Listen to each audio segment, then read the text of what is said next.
Ayan, nabali yung isa. Ito yung mga tanim natin, sarili natin tanim to. Ah, yan, itong linya, nakalinya dito. Di pa natin na taniman pa dito banda kasi kinuha nila ate, tinataniman nila ng mais. Tinataniman muna natin sa kanila. Yan. Yan, mga tanim din natin to. Kaiba rin niya sa baba. At ito naman ang nangyari dito. Nabali. Yan. Pero may kuha na siya. Mas malaki yung bagong tubo niya. Yan, mas mataba. Kasi ito mga ganito talaga pag ang unang sa latundan kasi maliit yung kuan yung matanda na yung tinatanim natin kaya kuan siya yung tawag ito. Hindi talaga siya lalaki ang bunga. Mag-expect tayo ng malaking bunga dito na. Yan, ang laki na ng puno. Katulad nito. Yang isa na yan. Lalaki din yan. Pati itong isa doon.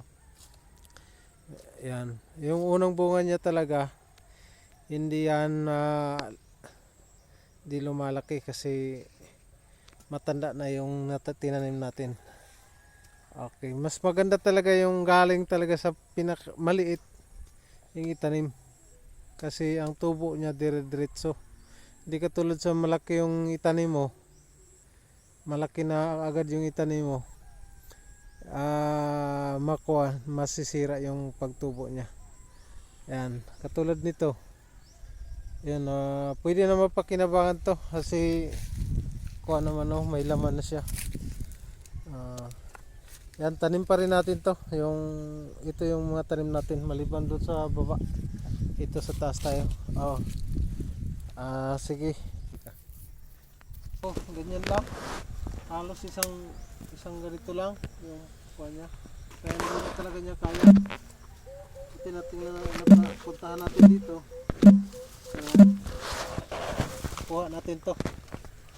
Okay naman, mayroon na siyang laman. Pwede nito sa Pasko. Paskong darating. Ayan. Pwede na to sa Pasko. Maganda sana yung kuha niya. Bunga niya kaso nga lang maliit. Dito tayo babawi. So, babawi sa malaking bunga, malaking puno. Okay, dito. So, natin to.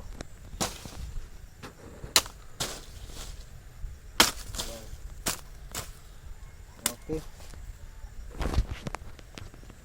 Pwede na to, pwede na. Okay, tara. Sige.